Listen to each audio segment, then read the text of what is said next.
There's an aria in the opera Nixon in China called News, because arias are titled, the naming convention is whatever the first line of the aria is the name of the aria, unless it gets a popular nickname, right? So the Queen of the Night aria, as it's often called, is Der Höhle Rocha, because it's Der Höhle Rocha kommt in meinem Herzen, that one. Stuff like that. I am so sorry, people who just heard me sing. I am not a soprano or a coloratura or anything like that.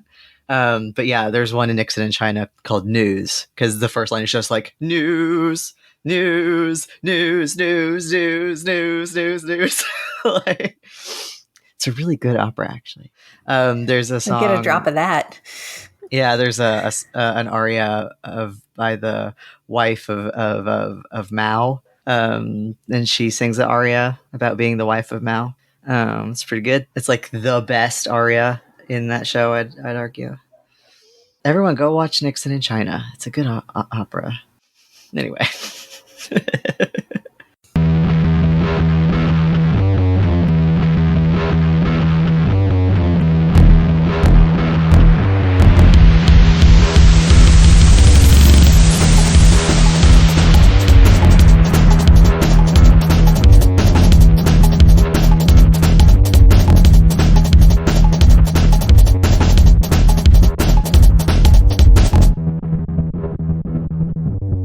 I'm Justin. I'm Skullcom Librarian. My pronouns are he and they. I'm Sadie. I work IT at a public library, and my pronouns are they, them. And I'm Jay. I am a music library director, and my pronouns are he, him. We got news. Speedrun again. Good news this time. Good news.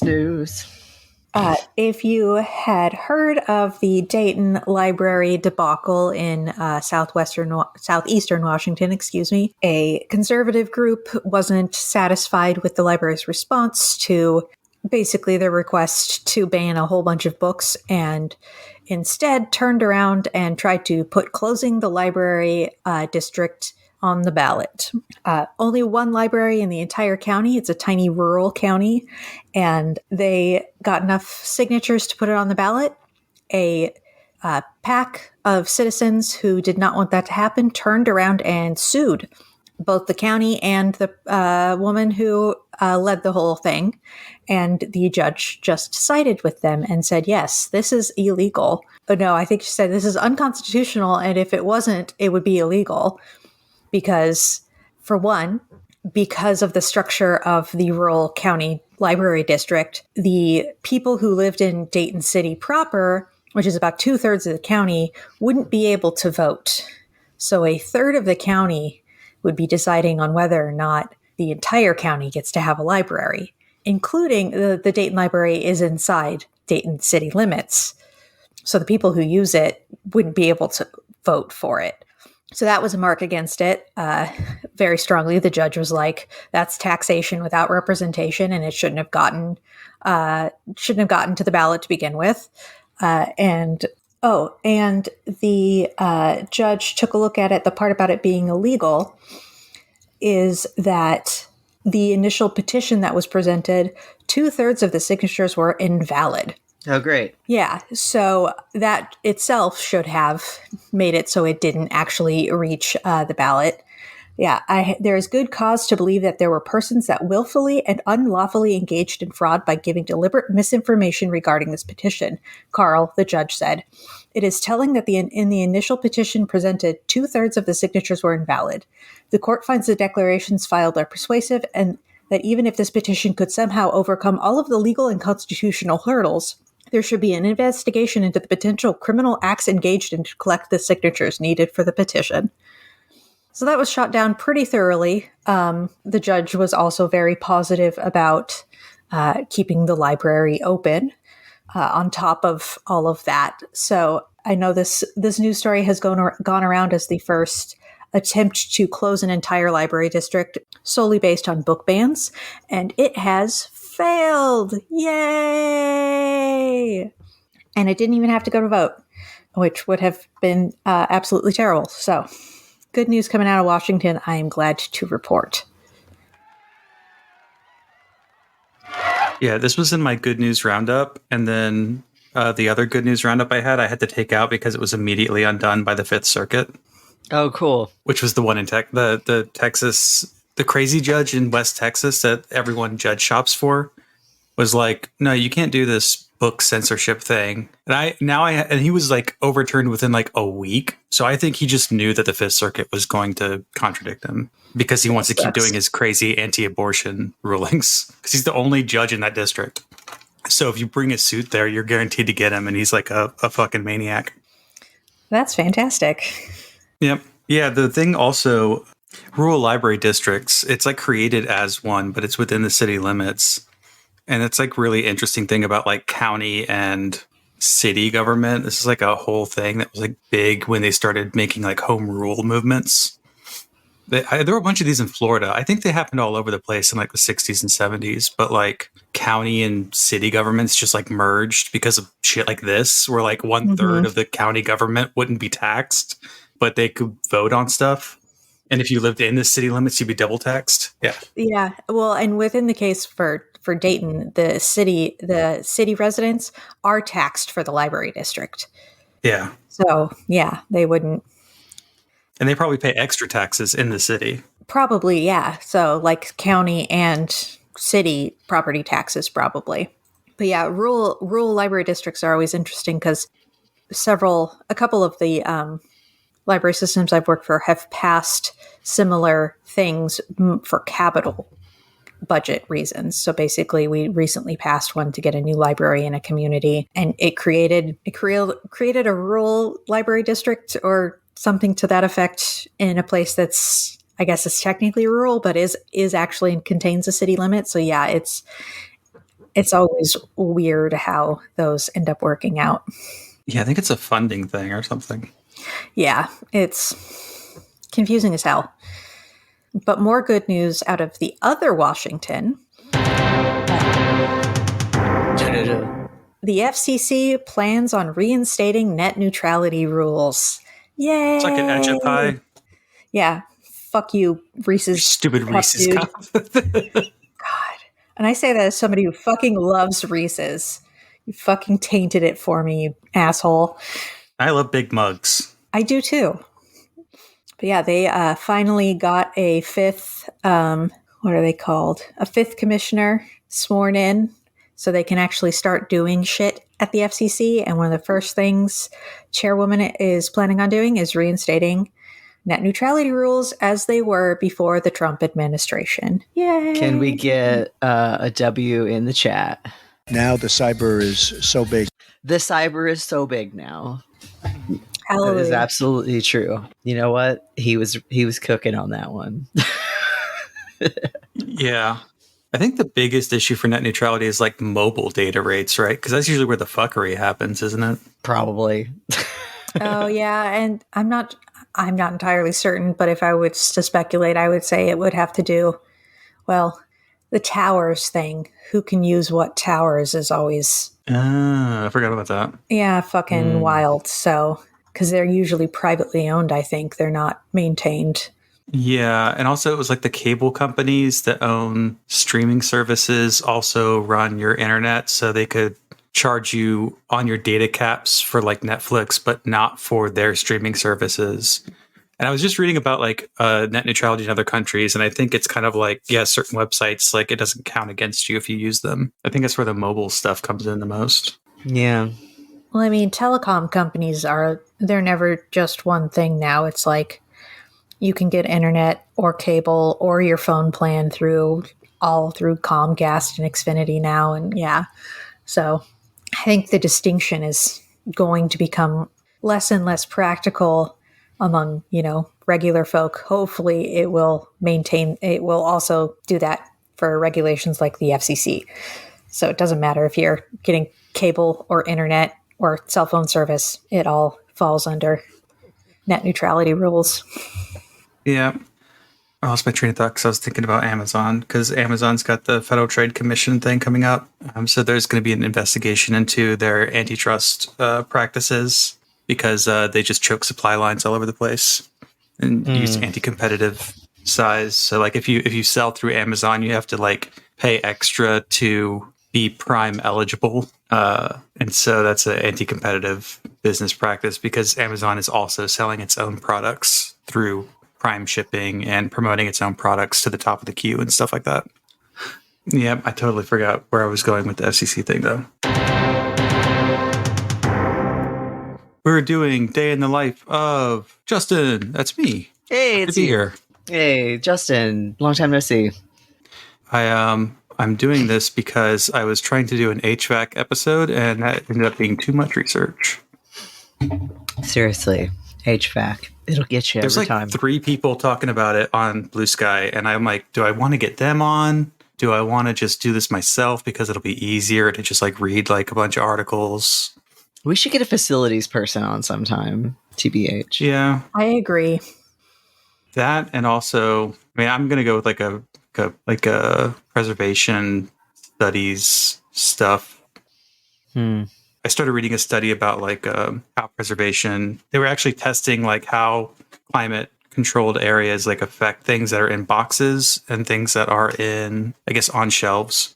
And there's like not a whole lot of research of just doing research on how fluctuations impact it. It's actually doesn't seem to be that big of a deal. Yeah. Yeah, all that shit. Like, I know there's like some like preservation and conservation stuff that there's this one film preservation school, and to get in, you have to have a degree in chemistry. Like, just to get into this program, you have to know chemistry for it, which like makes sense because it's like film. But yeah, that shit is like, I think we need like wizards to work on HVACs and to like, I don't know. I feel like magic would solve these problems. Anyway, Yeah, like that one Justin. thing. Yeah, what is your job title? Scholarly communications librarian. Cool.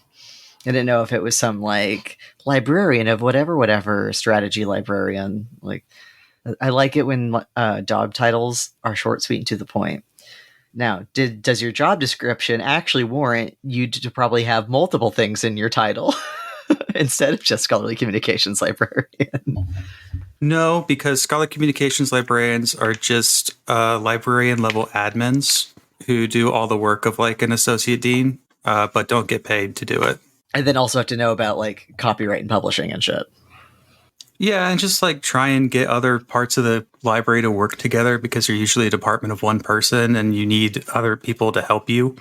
So you've got to make friends with everyone, but you're not anyone's supervisor. So you're doing all this from the wrong direction. So it's always kind of a joke that, I mean, a lot of people who do Skullcom are very high speed, I would say, and also prone to burnout. I get along very well with Skullcom librarians, I think, because they tend to be, I mean, I don't like the introverted, extroverted, like, dichotomy. I don't think that's real, but they tend to be the more extroverted ones. You have to be. Yeah, like, I get along with them very well because I'm like, oh, I don't scare you, cool. I scare all the catalogers. Yeah. Sadie is laughing at me. Cataloging is where the quiet ones go. It's true. That's why I couldn't get a cataloging job. That is real, by the way. Yeah, I'm sure. Yeah. But I mean, I've always insisted that you have to be very assertive to do this job well. You have to kind of, whether you're introverted or not, I mean, everything's a skill. Like, I'm an extremely introverted person. Because I think the introvert extroverted thing, someone was talking about this recently, but like most people aren't even supposed to be in either of those categories. Like most people are in the middle. Yeah. But I think I would genuinely fall in introverted. Yeah. Because I spend most of my time alone. Yeah. And But it's you what I are very need. good at like talking with people and doing that for like your job. Yeah. And you have to, and this will come up when I do like the daily thing, because it's like I had a surprisingly busy day because sometimes the weird thing about my job now is having to set my schedule to other people's times. So you have to wait for faculty to be ready. And so it's very hard to do things on your own time, which I'm the kind of person who I would prefer to just like knock out all of my work by working like 3 hours really intensely and then dicking around the rest of the day. It's how I tend to work on anything. It's just like obsessively sit there, not move, not blink until I'm done. And then when I've run out of stuff to do, I just kind of like dick around. which doesn't really work because you can't force anyone's hand because you're not an administrator. So even if you were administrator in the library, it wouldn't be good enough because you're not an administrator in the university, so you can't make anyone do anything. So you have to kind of wait for openings, and it makes it, some days are just very boring and nothing really happens unless you have a lot of processes kind of running in the background, which we've got a few. But that's only because I actually have a team now. If it was just me still being solo, it would be a lot more. I would just be doing presentations. I'd just be doing outreach. I lost my train of thought. Processes, background processes. Oh, yeah. So stuff that just runs like services. So like we monitor every publication that comes out of the university. And reach out to the faculty members and ask them for the version that we can put in the repository. And that makes us very, very good at getting stuff in the repository. And it takes about, I'd say about 6 hours of work a week. So it's a really good investment of time to have a really successful repository program in terms of just getting numbers of deposits, percentage of open access up. But, we can't force anyone to give us the papers. And so we have to kind of always be on top of them and always asking. So that's the way we're running the program now without any kind of mandate or any kind of force, because there's only the unforced force of getting to know people and reaching out to them. And then we have all kinds of other stuff with open educational resources. That's just kind of like the other half of my job. And that ends up with a lot of academic overhead and a lot of data tracking, a ton of data tracking. And that's ended up taking so much time that we're hiring another person kind of just to take over a lot of the data entry that we're having to do. What kind of data? A lot of it is tracking student savings. So if a course gets redesigned, then we need information on the course. We need the enrollment. We need all the sections. That all takes a lot of time. If we do faculty engagement, we basically have a home-built customer relationship management database. So we built one out of scratch because we don't have access to a good one. So we built one in Airtable, which has, I would say, 800 faculty members in it. And that at a glance can tell us how much we've saved students with our redesign program, how much we've saved with buying ebooks, and of course, ordering those ebooks. So we get the data from the bookstore. We run all the ISBNs through our purchasing system. We reach out to faculty, ask if they want it, put in the purchases, email the faculty, send them the link to the book, and then estimate the student savings. So all that data has to get recorded as we're doing the process kind of manually. Nothing about this is really automated, although since the books don't really change a whole lot year to year, that was really only intense for the first few semesters we did it. And I'd already handed it off by the time it started slowing down. Other data, if we do professional development, so we'll know if they came to one of our paid professional development things. We track when they're done, if there were any requirements they didn't meet, make sure they met all the requirements, and then we send that data off to process their stipends, which goes directly into their paycheck. We track our budget, so what budget that we've gotten out of academic affairs. They give us money to run these programs. We also have money to send students to conferences. So we're tracking, and also what the library spends in terms of Spark membership and OEN membership and how that's changed over years. So we know how much we've spent and invested and how much students have saved based on estimates. Our estimates were a lot more conservative, but the system is kind of changing how they do the savings estimates. So I don't like it, but it's a lot easier to do, and it also is a lot more generous. So it looks like we've saved a lot more, but I prefer doing it conservatively because I could always explain why it was that number. This one is more of a, it's like $800 a student. I don't know, whatever. And then you just multiply 800 by the enrollment, and it's just pretty lazy, and I don't like it. But it's probably the only way you can get massive amounts of people to estimate these things. I just, we were being much more careful with our numbers, and actually got the actual cost of the book, subtracted the cost if there was still any cost for course materials. So sometimes there's homework like systems that you can't get rid of, especially in math, because they really are dependent on that automatic grading system stuff because they don't have GAs anymore.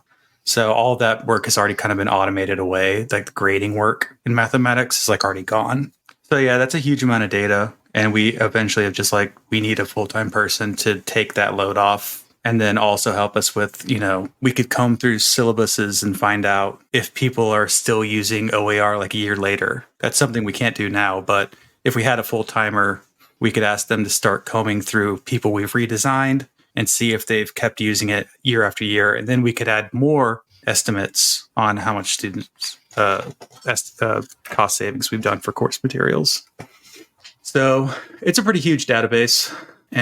But I mean, it's honestly, we were juggling like 3 different spreadsheets, which was when we only had probably like 200 faculty names. And now we've got 4 times that.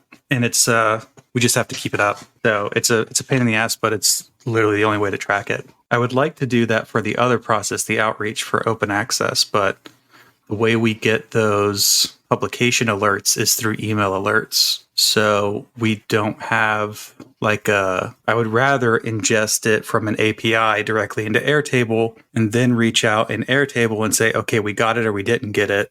And that would tell us how successful those outreaches are. But OpenAlex isn't quite there yet. But I've been playing around with the API for OpenAlex for it to get like to the level where we could we basically have alerts running from Google Scholar, Scopus, which we haven't had Scopus for like years, but my email alert never expired. So I've had the email alerts going for 3 years and I've just been forwarding them to my library assistant automatically. So we still have Scopus on our end, Web of Science and NIH, PubMed. So he cross-checks all of those. He does too much manual work, but once his workload increases, I'm sure he'll learn how to say no to things more often.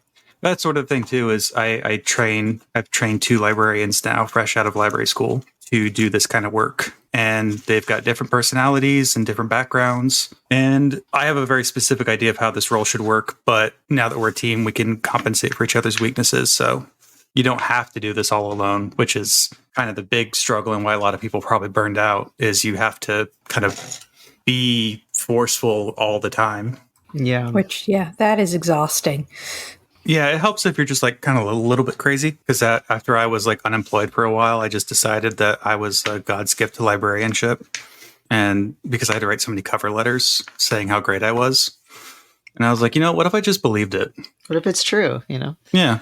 Is it? It is. It is true. What other main elements are there to my job? It's kind of 2 different sides of things. One is the open access and one is the open education. I've been saying for a couple of years now that scholarly communications librarians will go away and that job title will kind of only exist for administrators over like a collections and scholarly communications. So they'll merge with like e-resources because of all these transformative agreements, because now it's, okay, can we get a good transformative agreement because everyone's charging article processing charges? No one can pay those out of pocket. We have to have these transformative agreements because no one can possibly afford these things. The big publishers still don't want to give us really good terms. Some of them do, but Elsevier doesn't. Elsevier is just the worst about this. They give us like a 15% discount. It's like, woo. It's still like $4,000 or whatever. Like, who cares? That's way more money than anyone could possibly shell out a la carte. A lot of them started off with kind of like accounts. So you would have like first come, first serve, and it would get you 100 papers or $15,000 or whatever. But some of the agreements have just been full waivers. So if you have a subscription, you pay a little extra and all the article processing charges are waived. And since a lot of these legacy publishers are like hybrid, they've still got like subscription access and some of them are open access. So a lot of these are hybrid journals. Those are supposed to be phased out, but who knows what's going to happen there. Gold open access, the article processing charge open access has been very lucrative for them. So they're going to keep going with it, but it creates all kinds of perverse incentives, like increasing the amount of articles that you put out, which is what's gotten MDPI and Hindawi in trouble. Because they've been pumping out too many special issues, which have scattered their topic focus, and that got them removed from Web of Science for being off topic. Yeah, I know in my thing, instead of saying like what is a standard day, I gave a couple of examples of like my days either kind of look like this or they look like this. Like, do you have sort of a standard kind of daily walkthrough that you could give us? Or are there examples of like, here are some extremes of what my day-to-day work flow looks like? There aren't really extremes. Luckily, everything runs kind of smoothly at a larger institution. There aren't any big fires to put out. Stuff doesn't just break out of nowhere. But usually what I've recommended is having at least an hour or 2 of professional reading to stay on top of everything in the field. So a lot of it is, checking your listservs, checking reports that are coming out. So for instance, I got sent a report on open access book publishing business models by my dean. He just forwarded it to me.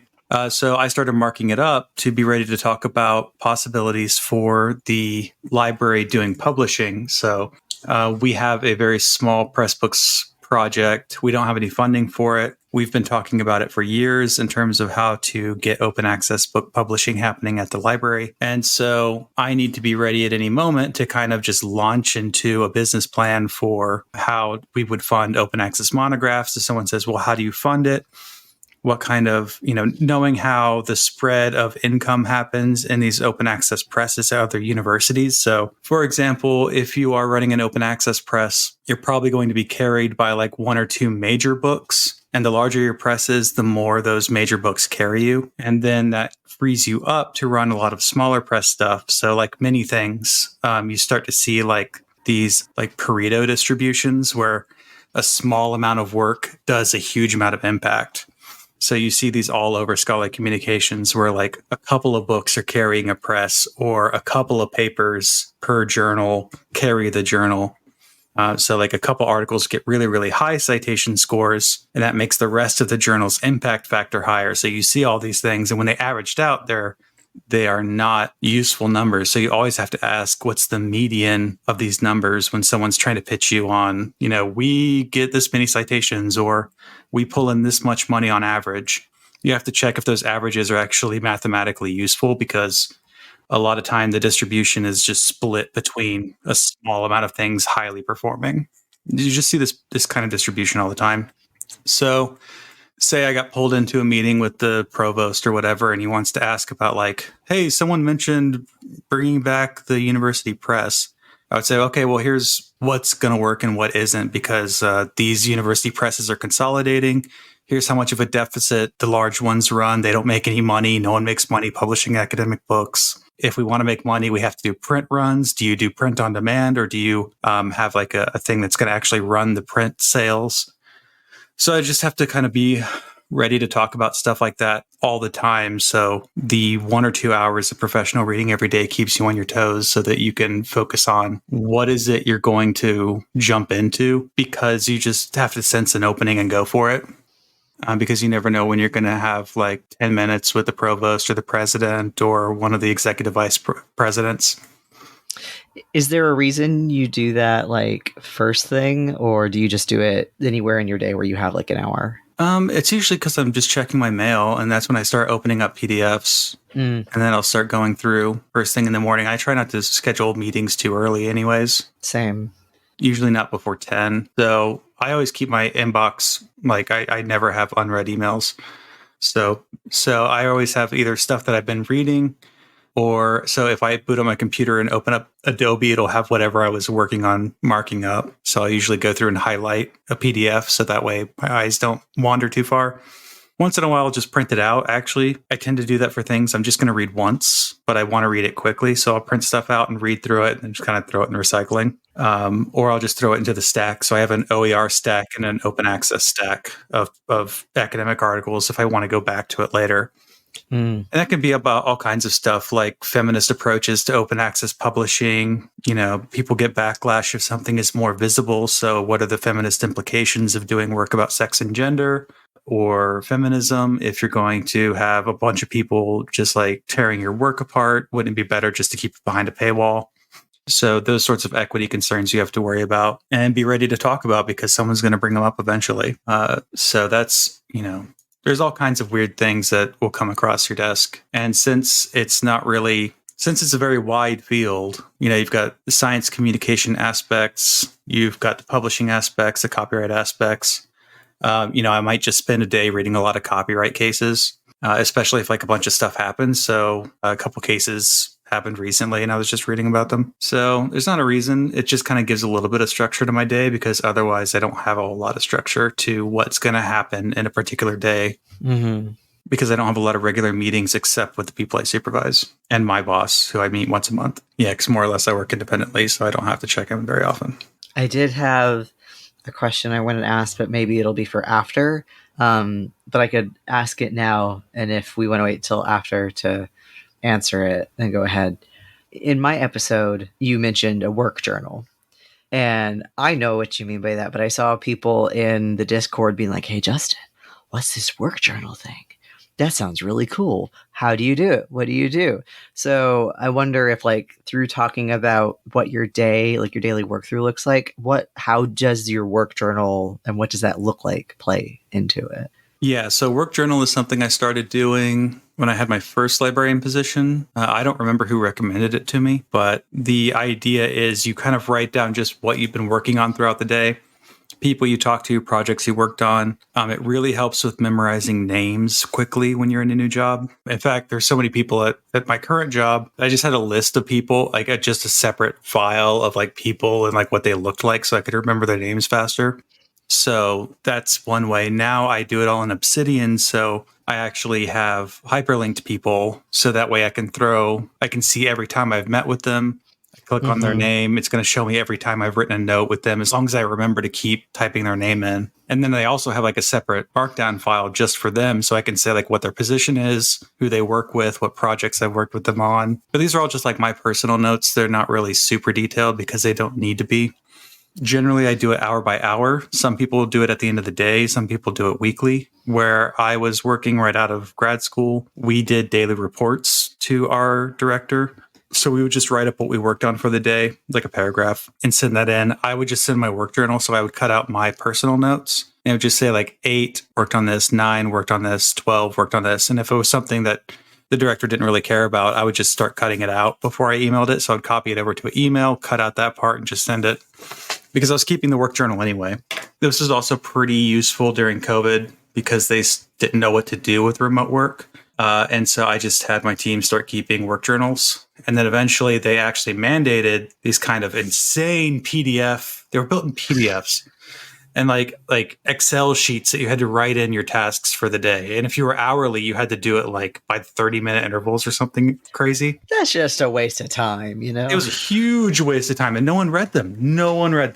And I was like, the moment we went remote, I was like, here's what we're doing. Here's how we're doing it. We're going to have these meetings once a week. You're going to keep a work journal. You're going to send it to me at the end of the week. Here's how detailed it has to be. And I was like, everyone could have done this, but just no one has any idea how to remotely manage a team. If they can't just like walk over and kind of lean over the cubicle, like office space style and just be like, hey, what's going on? People are just like that. Universities are much more conservative in their organizational structures. But one good thing of the pandemic is people learned how to fucking use Zoom, which was a menace because no one would. Now I can just be like, yeah, I don't need to go to the other campus or whatever. Like we're just doing this like over Zoom or over the phone. People are just more comfortable working at their computers. I had so many face-to-face meetings before that. But yeah, I mean, that's kind of, there's no secret to the work journal. Like you can make it as complex as you want, but it's really just especially like now, I don't keep it as strict as I used to because I know what I'm doing. It was kind of really, it's much more useful earlier in your career, I think, or when you're starting a new job. Because it helps you know who you're working with and what you're working on and keep track of everything. Whereas I don't really need to do that because, I have a department calendar now that I share with my team. I have my own Outlook calendar. Kind of when I meet with my supervisor, I'll just kind of scroll through my calendar meetings and be like, because I also put just personal blocks of 30-minute time, like send out those emails on this thing, work on this presentation. So I can just go through my Outlook and be like, oh yeah, that's what I worked on last week. That's usually what I'll do in a meeting with him is I'll do that just right beforehand, put it into my notes for the meeting. And then while I'm there, if we're meeting over Zoom, which we usually do, I'll just go through the Outlook calendar, see what's in there. So my Outlook calendar has kind of replaced my work journals a little bit too, but I still have it. It's also useful because if I find something when I'm off work, and I try very hard not to work outside of work hours unless just shifting time. I'm like, okay, I'm going to read this like during, when I start work tomorrow.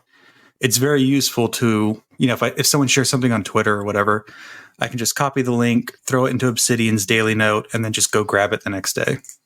Yeah, that was something I kind of used to do, and I need to get back into the habit of having a shutdown or closing ritual at the end of my day, and part of that was setting myself up for what I would be doing the next day. So like if I needed to be working on something that was like in the browser, closing my computer, like leaving work for the day, but having that tab open on that browser, on that computer, so that when I got to my computer, it's like, oh, it's right there ready for me. It's amazing how much that helps, you know?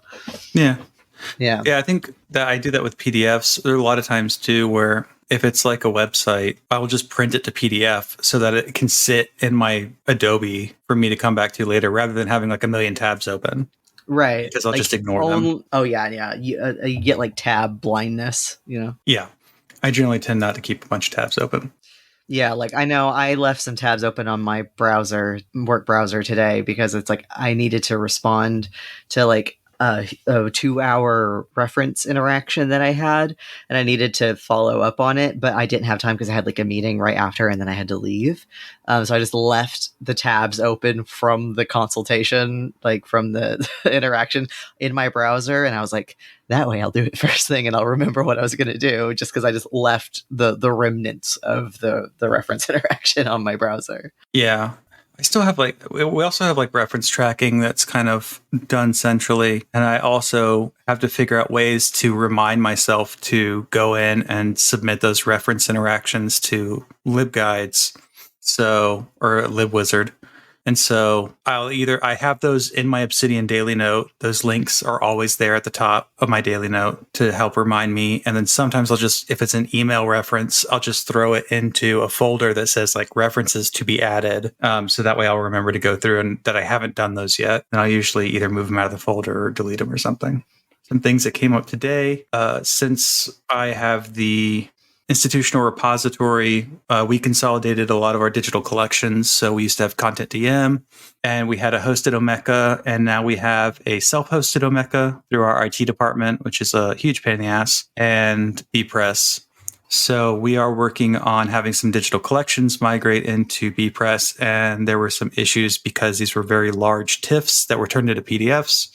And Adobe was just crashing trying to load these giant scanned maps as PDFs, but we couldn't put them in as TIFFs, or we could, but people wouldn't use them. So we were trying to figure out exactly what the issues were. So there's like a digital collections aspect that just popped up in my day of trying to make a decision on what to do with these files. So we decided to compress them so that people could view them easily, and then put as a secondary file the full-size, either the full-size TIFF or the full-size PDF. I can't remember what we decided on, but putting those as supplementary files so that people can actually see it at a glance. And then if they have to go in and get the more detailed version, because a lot of our traffic comes through Google Scholar, so you want people to go directly to the PDF. But if they're going to download a PDF that doesn't really work, then that's going to be a problem. So we had to decide what's going to be most useful within the limitations of bPress. So just figuring out how to get the stupid software to work in a way that makes sense, because it's just not as simple as putting a file in or retrieving it. It's how are people going to interact with it? How are people going to use it and download it and things like that? I got a email out of nowhere from one of our departments asking, or they said, we heard you had interest in doing a presentation on predatory publishing. And, this faculty member mentioned it. I haven't emailed that person in over a year, so I don't know what's going on there, but probably they talked to someone who said, Justin will do it. And so I was like, absolutely, I'll do a thing on predatory publishing. By the way, I've been wanting to get on the agenda of, your collections meetings, or your collections meetings, your department meetings, so that I can say everything about the new projects that are coming up, or that we've been working on, the new services that we've been building in Scarlet Communications. Can I get onto your agenda, or do you want to do this combined? So we set up a date for me to do the presentation. I had to update this shared Excel document that has every department in the university on it and who on my team is going to reach out to them. I've been doing most of it so far. Who the faculty member contact is, if we've scheduled a date. And so far I've been reaching out because we haven't done this in a few years. So I've been reaching out to get onto these department meetings or school meetings or college meetings and just get a one-to-one chance to talk to the faculty members directly. So I had to jump on that opportunity because I had to remember that was something I've been waiting to talk to. And then I wrote up a new description for the talk and I sent it to the department. And, if I get good turnout, that'll be good. If I don't, then I'll press the issue again after I do the presentation, because I'll remember if I haven't done it yet. So that was one spreadsheet updated so far. And then our OER redesign grant, the ballots had been tallied. So I worked with our open education librarian. We split up the faculty that were going to help redesign courses. So we split them down the middle, depending on if we've already worked with them, if we're working with them on something else. And also people who have dropped out in the past, if we're going to move them into this cohort. And then setting up those meetings with the cohort, which luckily I use Boomerang with Outlook. So it'll just embed a little clickable schedule and they can just click it and it'll send a Zoom meeting for both of us and it'll automatically accept it. So I can send that BCC to all 5 people and then they can just click on those times and it'll set up the meeting for us. So that saves me a little bit of time having to do this one-on-one. And then I went into the CRM database to update that I'd reached out to them so that when I actually have the meetings, I'll start marking off, okay, I've met with them, they've dropped out. You know, it helps us keep track of what process they're in or what part of the process they're in and when they're done so that we'll have them marked to pay out the stipend at the end of the semester. And that was most of that kind of, I think, covers the whole swath of things. There wasn't really anything related to like journals, except the predatory publishing thing is going to be about journals. But there wasn't anything in particular about, we did get a weird email about our relationship with the bookstore and getting some more data that we have to get for compliance issues. So if you have an OER course in Texas, you are supposed to mark it in the course catalog as an OER course. And the way we've complied with that is having zero materials costs and low materials cost designations so that students can search by those. So we were gathering that information by a separate form that our IT set up. And we just had a meeting with IT to like fix some bugs in the form. And then I guess there's someone new at Follett Bookstore and he's got it in his mind that this form is stopping them from getting good textbook adoption rates because it's too confusing to have 2 places that you have to fill out 2 forms. And that's too much. So they've cut us out of the all faculty email that goes out. So we're not going to be in that email anymore that we've been working with them and helping craft the language on to get that course marking data that we need because the bookstore data isn't accurate enough for us to be able to mark the courses. So they're going to try and do it that way. And I've got another meeting where we're going to figure out, okay, what are we going to do? So I just forwarded it to my boss. And I said, we've got to talk to the provost about this. We knew this was coming, more or less, that the bookstore they had already sent out an email saying that this was like our fault, that their compliance rates were low, which isn't true. It's just no one cares. And so we already knew that we were going to have this meeting eventually. So it was just kind of surprising to get the kind of final you're cut out of this communication line, especially because the library can't send all faculty emails. So we always have to go to an external department to send an email to all faculty members. Boo. Which is a huge pain in the ass. Yeah. What the hell? Yeah. Don't you hate when your job is emails? I hate when my job is emails. I really hate when my job is emails. Yeah, but we find out whenever someone in the president's office retires or whatever, that goes to all faculty and staff, but nothing useful. Like someone I've never met, and it's like, cool, I don't care. This is not worth sending me an email about. I mean, good for their office, but, if we can't send those kinds of emails, it's a problem. I mean, actually, it used to be that everyone could send all faculty all emails, but that led to a little too much organizing. And so that's why companies don't let you do that anymore. So if you've ever wondered why it's so hard to send an email to everyone in your organization, that's usually why. But I'm pretty sure at my last job, I could send an all faculty email without any special permissions. Yeah, I can send to basically all of the all lists except for all name of my conservatory because we're so small, right? So it's like there's just send it to literally everyone in the whole organization ever.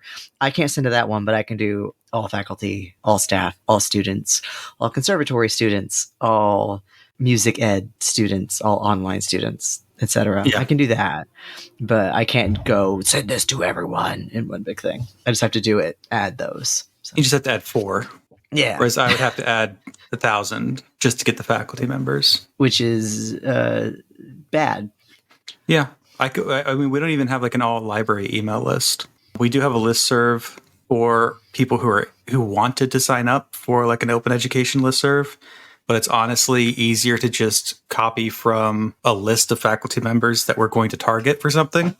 So say 40 or 50 people, and just copy those emails out of our database and put them into an Outlook email and just send it that way. And sometimes that's how we have to do it. But yeah, cross-campus communication is really tough. It's not just us who has that problem. We cover everything. Yeah, because like I was going to ask like what professional development do you do, but that like reading you do is a lot of it, and then I assume you do conferences and stuff every once in a while. Yeah. Also, I want to make sure Sadie has the chance to ask questions if they want to. Conferences not as huge. It used to be a lot of like free webinars have been they were kind of getting better and better up until 2020, and then I think they kind of started to decline in quality in terms of professional development webinars that were just kind of offered for free because I don't know, people were just doing them or they just clogged up everyone's email because they're like, oh, if we're doing it on Zoom, let's just invite everybody. And people weren't really running them very well. And so I've kind of fallen off doing free webinars, but conferences, they're, we have kind of, since a lot of them have moved online, they're a lot cheaper. And so we can do more in a year rather than just like one big one. Since I haven't traveled at all, we haven't really spent any money. So we can just register for like the Open Education Conference that's coming up or the US ETD's Electronic Theses and Dissertations Conference. I think I'm registered for that. I don't know. I'm like a representative from my region. So I think I'm registered, but I don't know. I haven't really done anything with them. Spark sends a lot of good information. We're Spark members, so we get the member updates, and we also get like calls on like the financial disclosures that the companies do. So if like there's a financial disclosure about, the quarterly reports or something, then Spark will have, what's his name, Claudio Seppi, do a presentation where he will run over it. If they've got a new report out, they'll do webinars on that. There's also committee meetings like working groups and stuff that I'm semi-active in. I usually just go and lurk, but there's lots of good information because there's lots of people like Scarlett Gavin who we've had on, Dorothea Salo. Shouts out. They're both running working groups in Spark around privacy and contracts. So I can learn a lot from them, but a lot of it I can't really put into practice because, again, you're not an administrator. So, I've written a whole privacy policy for our library it's gone nowhere. It just kind of has sat. And I'm not really in on the contract negotiations. And even when I did sneak into the negotiations with Elsevier, I've kind of slowly been blocked back out. So we have to organize kind of in different informal ways. So there's a group of open education librarians throughout our system.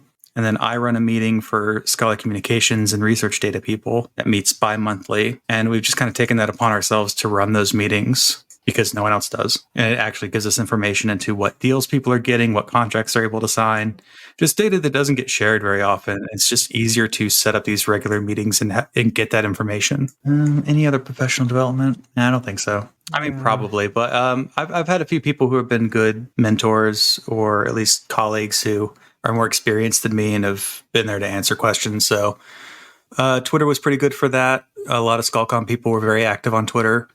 A lot of them are not now. So they've migrated to Blue Sky or the Skullcom shit talking Discord. That's probably where all of them are really is the big Discord.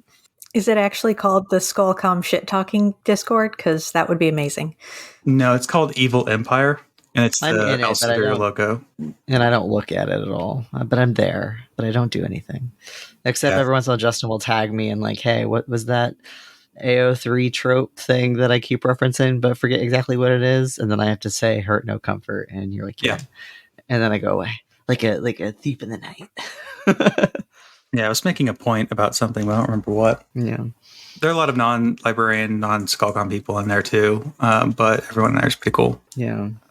So far probably hasn't been infiltrated by Relics people, but could happen. Yeah.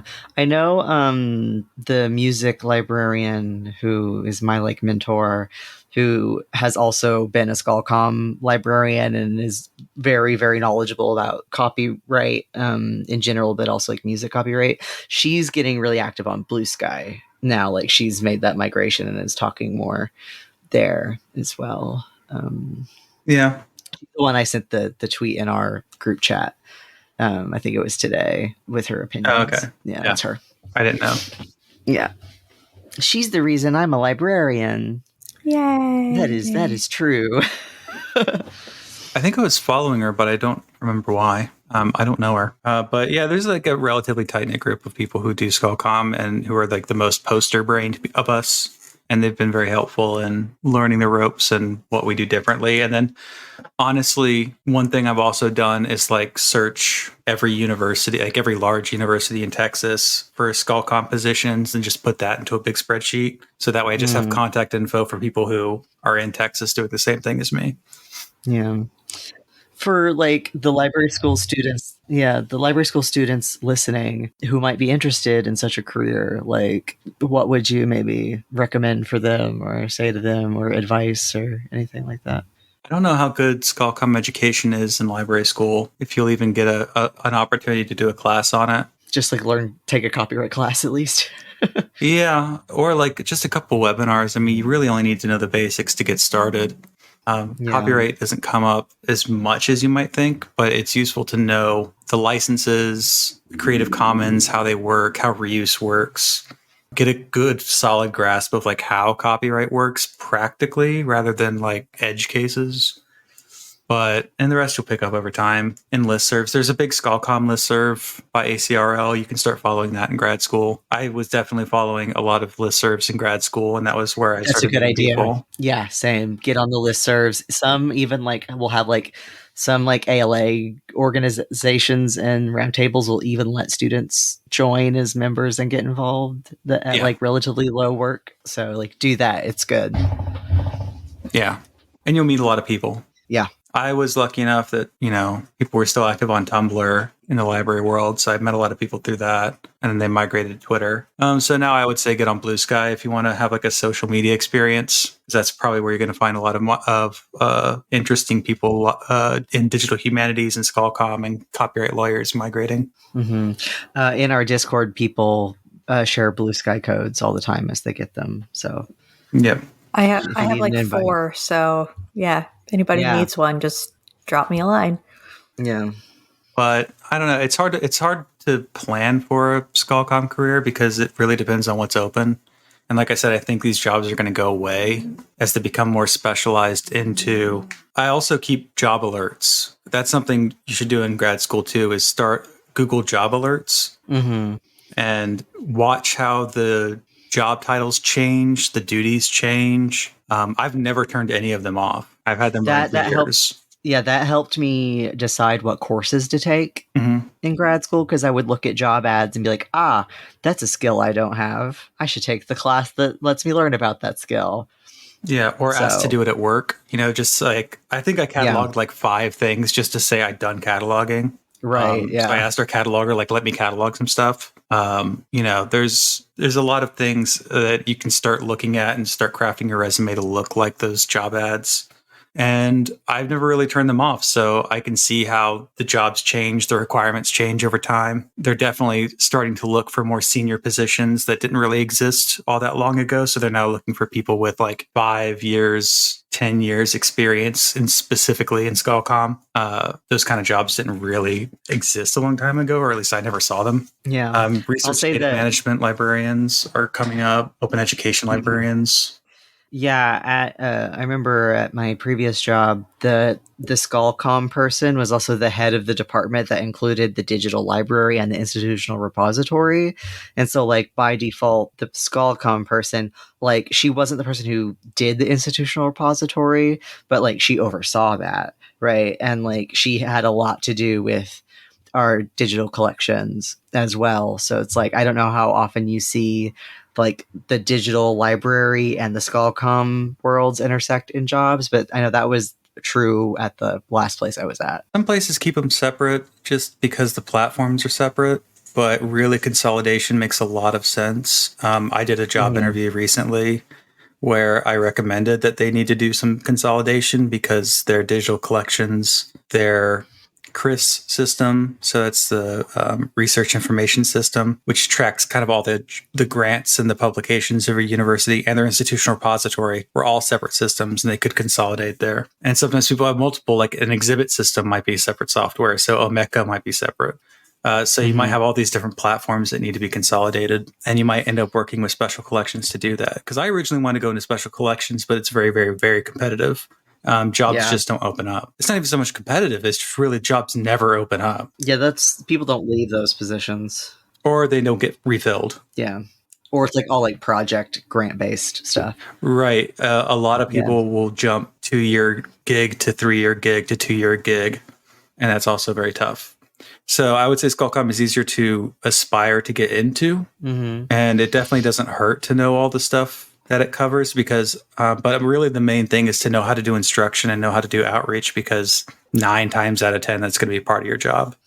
Yeah, to me, it feels like a role that's good for like jack of all trades kind of people who like have a sort of like a skill set where it's like they have like a bunch of different things in their pocket that they can do because it sounds like that you do a lot of that in Skullcom. You have to be kind of like knowledgeable about this and that and this and that and this and that.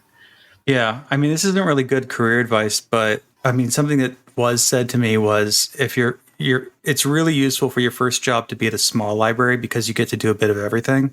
And that was definitely helpful for me because I did get to do a bit of everything. But a lot of the more stable jobs at big universities want specialized experience. So it depends on like how good the state of the job, the job openings are and the job descriptions and just how good you are at working your own resume into looking like you're more specialized than you are. Yeah, doing a residency that gave me experience in everything hurt me, weirdly, even though I thought it would be good to have a jack of all tradesy kind of experience. It was all like, no, have you lived and breathed cataloging and can recite mark off the, with your eyes closed and, whatever. It was like having sort of a broad skill set hurt me in cataloging specifically, but catalogers kind of suck sometimes, so. Cataloging and special collections both usually want very specialized experience, but everyone else is going to want, but those jobs don't open up that often. Everyone else is going to want to know, can you teach a class? Can you teach a webinar? Can you send an email? Can you do outreach? Can you work the desk? Yeah. And then maybe do circulation on the side if it's a small library. And that'll get you jobs in access services and all kinds of front-facing positions. That's just where more jobs generally are.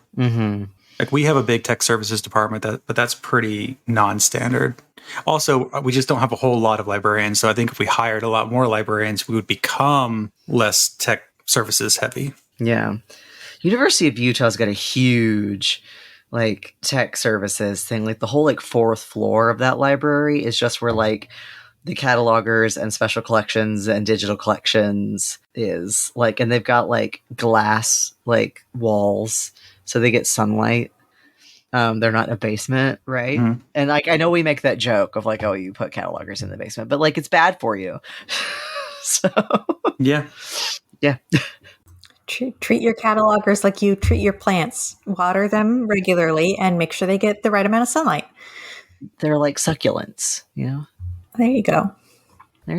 Catalogers are like succulents. What kind of plant are Skullcom librarians?